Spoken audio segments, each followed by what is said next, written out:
what I don't understand? How the world is ending and you want to talk about God. Well, if there was ever a time to talk about it. Oh, hell. What's next? I have absolutely no idea. It's yours. Haven't we heard it enough, maybe? Damn, that's right. I'm sorry, Meg. I skipped like an entire paragraph. It's fine. I thought that was me. No, definitely me. Who can tell in this mess? I mean, yes, it's so much better than shorter. But it's jumpier, too, with all these cuts. I want to say brevity is the soul of wit, but then I remember the source of the quote. Shakespeare's play, not our play.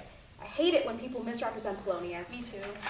To thine own self be true sounds just a little less profound in context, surrounded by non sequiturs. And oh, Jesus, Megan, this script is still so long, it's practically Hamlet in and of itself. What? Nothing. It simply strikes me that you invoke the name of a Christian deity an awful lot for someone who's Jewish.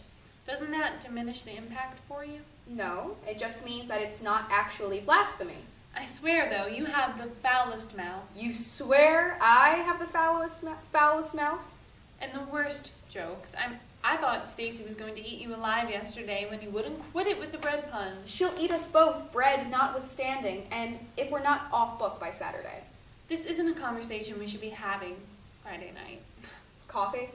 Please. I still can't find justification for how they can come home without any clue about what's going on. The justification is it's more dramatic to discover it in the middle of the scene rather than to walk on crying. The in-universe justification. Schools let out closed close to 3 o'clock, but the attack started before 9 in the morning. There's a huge time gap, Joy. I know. It doesn't make any sense. They are 30 minutes from D.C., and didn't most parents come to get their kids anyway? My mom did, and we lived in Kansas. They didn't send anyone home from my school. I don't even think they talked about it, at least to us. My brothers and I watched the news all day, but we were all a little older than you, so I guess my parents thought we'd know about it sooner or later, and might as well have the information. How old were you? I was 7, I think. So, 2nd grade? 4th. We had a prayer service later in the week. That was as close as we got to a real explanation from the teachers. Lots of euphemistic references to patriotism and forgiveness, but even before that, there's a kind of intuition in children. When adults stop smiling, especially when they smile for their jobs. Teachers, politicians, actors. Kids can tell when things go wrong, even if they don't know what. Our teachers kept comparing it to Pearl Harbor, like that was somehow easier to understand. I think it is easier to look at things from far away. Pearl Harbor feels like ancient history, or like an illness you've already recovered from.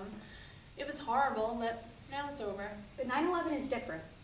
It's still so present. We know people our age, who saw it more closely than through a television. Someone could be watching our play and reliving the worst part of their life. That's what makes it a more sensitive subject. And that's one that's harder to fictionalize. When I try to think about the character, I just end up contemplating the fact of her existence. What's a story to us was reality for someone. And I want to do it justice. But at the same time, I don't want to put myself in those shoes. It feels disrespectful somehow, like reading a diary out loud. I've read a couple of diaries from survivors and family members, actually. Every time I try, I end up feeling sick and stopping.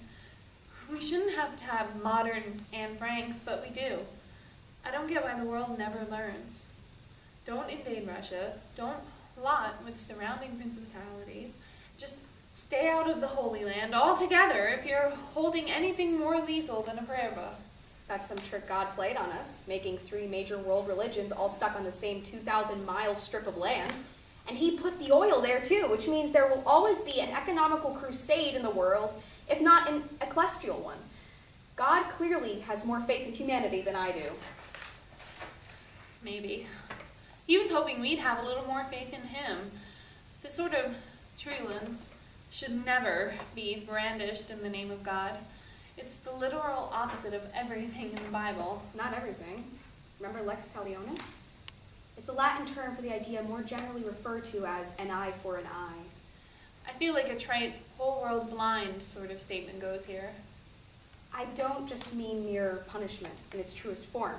Lex Talionis means that something was taken, so something equatable needs to be given back. The victim receives the value of his injury in return. How that return is supposed to happen has always been a little ambiguous. What was taken from us on 9/11 was a peace of mind for a start, and I would like to see a little less panic and a little more productivity from the government. If it would help facilitate domestic improvements, I'm all for a little restorative foreign policy. But that isn't what happened. We haven't been given anything, not by the people who actually owe us.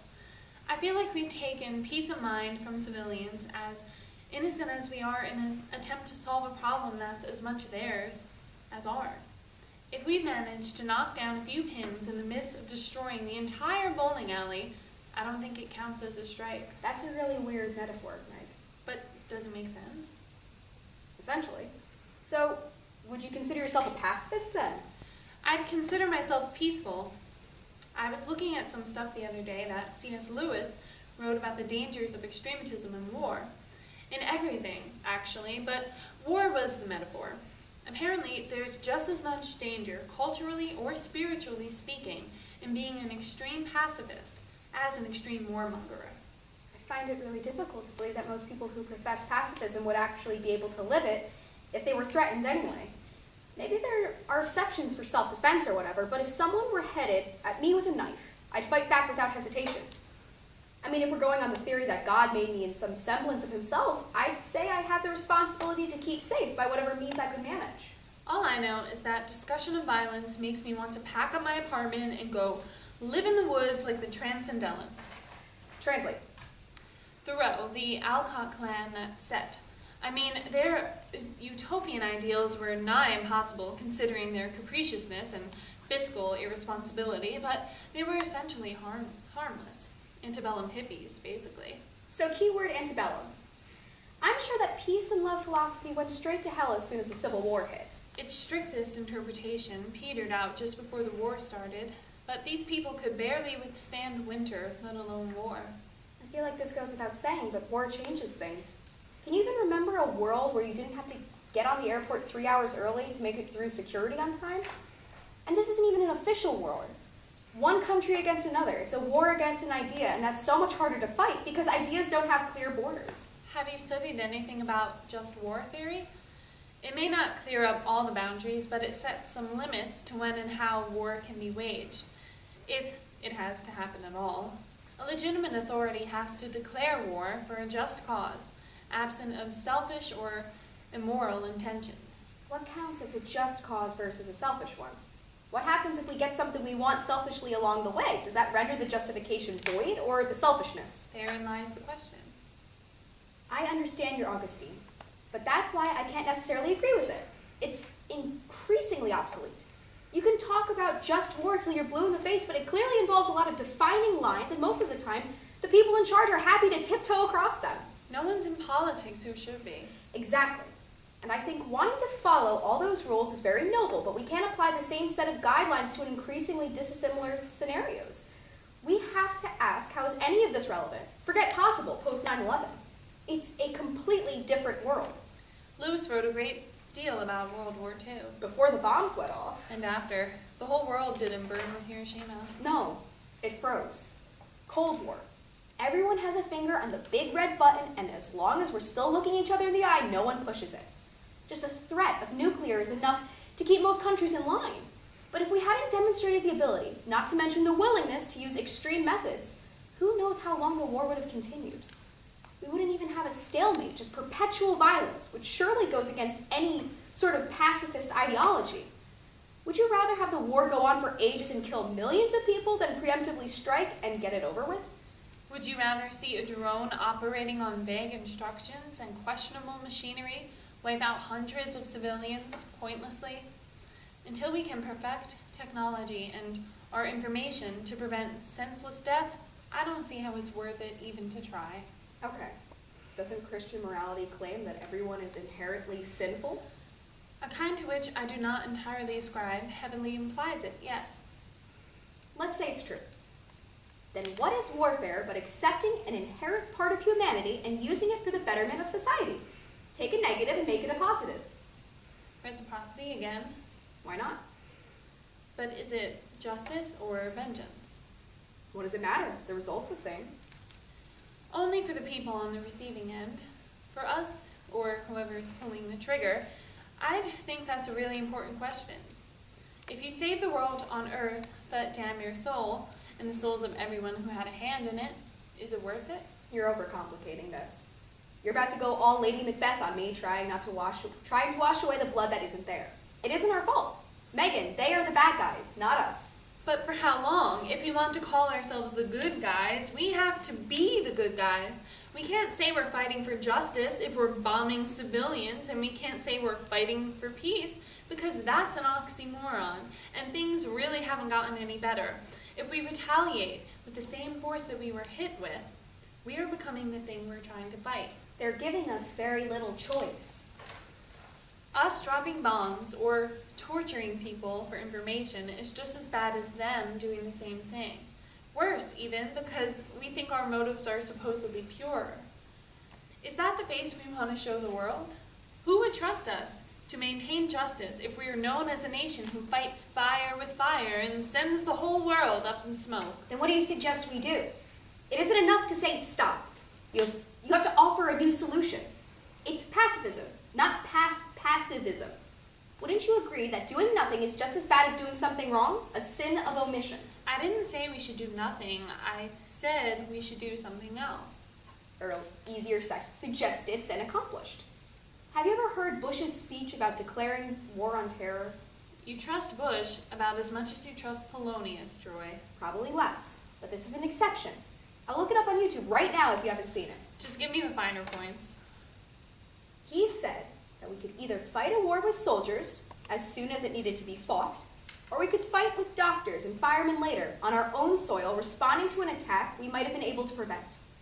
Would you suggest that the later is preferable? You always end up doing both things if you start with soldiers, don't you? Hindsight is always perfect vision. What if there's a third option? Well, that would be helpful. What would this third option be? Thinking around corners, not just smashing through them. I'm not saying that violence accomplishes nothing. History is against me on that one. But by attempting to shut down a problem that's already begun, we might be curing the symptoms, but neglecting the disease. We need to stop it at the source with different kinds of preemptive strike. Call it preventive pacifism. Go on.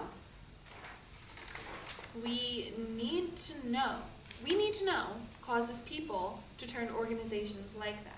Poverty, injustice, a completely understandable fear for retribution. Exactly. People are searching for a way out of their circumstances, a way to be a viable part of the world. And God, searching for something to believe in. God, searching for something to believe in. Joy, I'm serious. I know. I'm sorry. I couldn't resist. How are we going to accomplish this? Raise people from poverty through education and opportunities to contribute to them. Remind them of the options they have that extend beyond allegiance to despots who don't actually care about the well-being of their people. Put it this way, you approach the lonely kid on the playground and ask him to be part of your group, and he's less likely to become a bully. On the global scale, we try to institute a better system of schooling, a clearer sense of political processes, women's rights. Joy, how are you not on board with this already? I never said I wasn't on board, and you make a compelling argument, but I'm not really... I'm not discounting the importance of soldiers and doctors, but why can't we fight a war with humanitarians and teachers instead? Missionaries even. Whoever shows up. If there are people willing to carry guns and march into hell to protect our country, surely there are others who would take the same risk for the same cause, but in a different way. Imagine if we spent even a fraction of our defense budget on a sort of intellectual offense, combating fear and hopelessness with knowledge and inspiration. Let that be the new position on the issue. Fight terror with the lowercase t first, and you might not have to fight the uppercase kind at all. Okay. That's really catchy, and you should probably be writing copy for nonprofits and not scraping by at a bookstore, just saying. But let's also say, hypothetically speaking, because it's never actually going to happen, that two 20-year-old girls with performance degrees actually had political influence, or that someone more influential than you or I decided to risk their career on a theory held together by SAT words and hope. You can't believe that our esteemed elected representatives, who can't even agree on how to pave roads, would ever agree to a plan that is this reckless, this precarious, and this nice. It would take time, I know that. We need to learn how to talk to people standing on opposing sides, not just try to shout each other down. Once we can agree with each other, then we can work on the rest of the world. I wish I could be that optimistic. It isn't just optimism, it's willingness to work for what's worth having. There's something very practical about that, and honestly, I think it all comes back to your Lex Talionis, an eye for an eye. We have to look at it from someone else's point of view if we ever want them to look at it from ours. Maybe they skipped school. What? Maybe Bridget and Amy skipped school, and that's why they didn't know.